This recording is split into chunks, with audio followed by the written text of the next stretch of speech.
Acara ini dipersembahkan oleh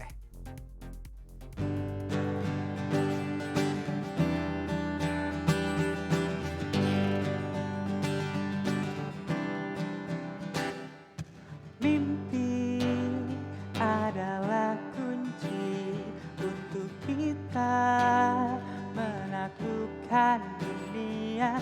Berlarilah tanpa lelah sampai engkau meraihnya.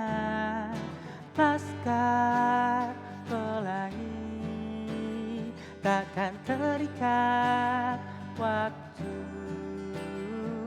Bebaskan mimpimu di angkasa, warnai bintang di jiwa.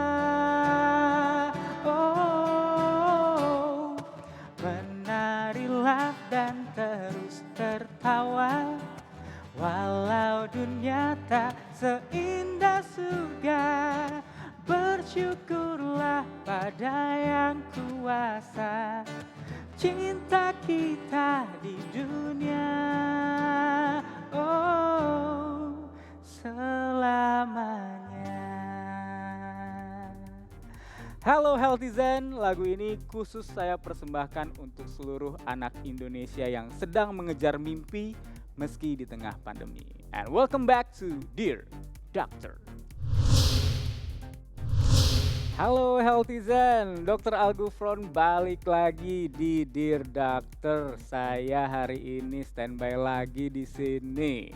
Masih semangat membara untuk kita semua dan masih semangat juga saya jawab pertanyaan-pertanyaan konsultasik dari Healthyzen. Nah, apalagi untuk Anda yang butuh informasi seputar COVID-19, vaksinasi dan protokol kesehatan. Jelang Hari Anak besok ada banyak pertanyaan nih seputar dunia anak. Dan ini ada antrian pertama konsultasik hari ini. Kita langsung lihat ada video yang dikirim lewat Instagram dari @liau28. Mari kita saksikan. Halo dok, saya ini baru lahiran. Banyak tetangga dan keluarga yang datang menjenguk sampai menggendong bayi saya. Mau saya larang? Tapi saya nggak enak dok, padahal kan sekarang kondisinya lagi pandemi ya. Mohon tipsnya ya dok. Makasih. Dear Liau28, sebelumnya saya ucapkan selamat atas kelahiran anaknya. Semoga selalu diberikan kesehatan semua sekeluarga. Jadi gini, sebenarnya walaupun nggak lagi pandemi, rasanya kurang etis kalau jenguk bayi baru lahir, terus main gendong dan cium ya, apalagi tanpa persetujuan orang tuanya. Jadi bayi yang baru lahir itu memang imunitasnya belum sempurna, jadi bakal lebih mudah terinfeksi suatu penyakit. Jadi sebisa mungkin kita jaga kesehatan anak kita. Kalau ibu merasa bingung atau nggak enak mau ngasih tahu tetangga atau orang yang jenguk, mungkin bisa minta tolong orang lain yang ibu percaya untuk menyampaikan. Jadi misalnya dibilangin kalau mau jenguk gantian atau dibatasi penjenguknya dan hindari kontak dengan bayi ibu. Gak usah peduli omongan tetangga karena kalau anak kita sakit juga omongan tetangga nggak bisa dipakai buat nyembuhin. Jadi utamakan dulu kesehatan bayinya apalagi baru lahir dan sebisa mungkin kalau misalnya bisa sih kalau perlu sih nggak usah ada yang jenguk dulu gitu.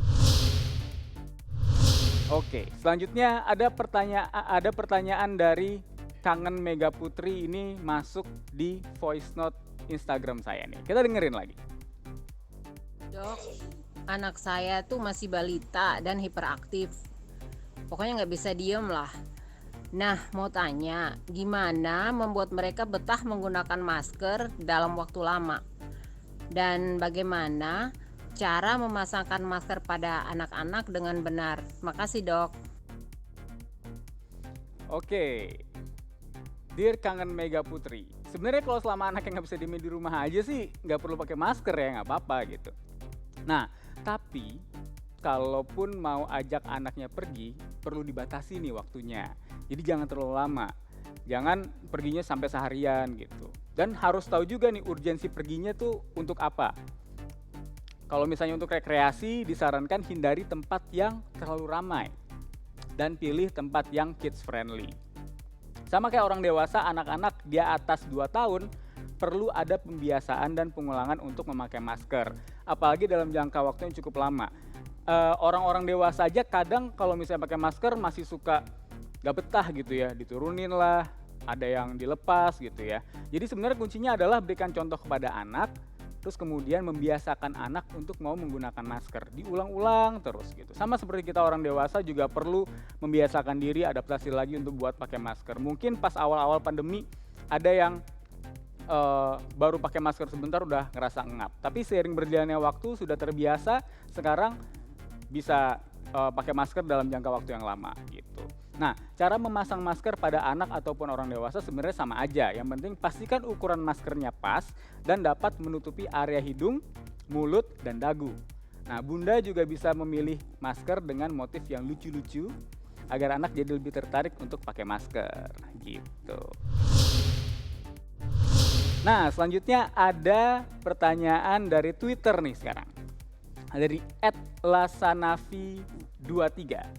Dear Doctor, paman saya nggak mau divaksin karena katanya mau tunggu yang buatan Indonesia aja. Lebih percaya. Ini gimana ya, Dok? Dear Lasanavi23. Jadi sebenarnya gini. Prinsipnya adalah segera vaksinasi, segera terlindungi. Gunakan merek atau jenis vaksin apa aja yang sudah tersedia lebih dulu. Karena setiap vaksin yang sudah bisa beredar artinya sudah melewati tahapan uji klinis sehingga sudah dapat dipastikan keamanan, efikasi, dan manfaatnya untuk kita semua. Nah, terus balik lagi nih ke masalah lebih percaya. Yang namanya percaya harus dilandasi dengan pengetahuan. Jadi perlu info yang akurat sehingga hal yang kita percaya mendatangkan kebaikan untuk diri kita. Dan orang-orang atau peneliti yang melakukan penelitian tentang vaksin itu mereka seumur hidupnya meneliti tentang vaksin. Mereka belajar tentang vaksinasi. Jangan sampai karena dapat broadcast atau dapat dari postingan di media sosial mengenai vaksin A, vaksin B, vaksin C, kita jadi pilih-pilih gitu vaksinnya. Padahal sebenarnya prinsipnya balik lagi ke yang tadi. Segera vaksinasi, segera terlindungi. Pakai merek apapun itu, tujuan vaksin itu sama. Supaya kita memiliki antibodi yang bisa menghindari kita dari virus COVID-19. Kurang lebih seperti itu. Nah, kemudian ada pertanyaan lagi dari akun @ayahkobi. Dear Doctor, saya termasuk beruntung. Kantor mengizinkan WFH.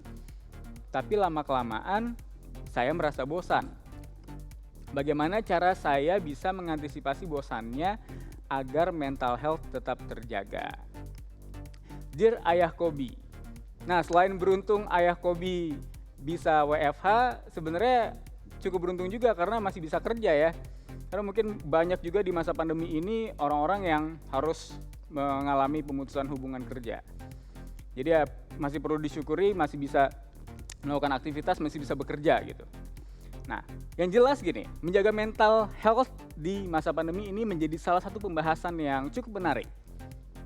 Kurangnya interaksi sosial dengan orang lain dan kondisi yang membuat mobilitas kita terbatas, cepat atau lambat akan membuat kita jadi bosan.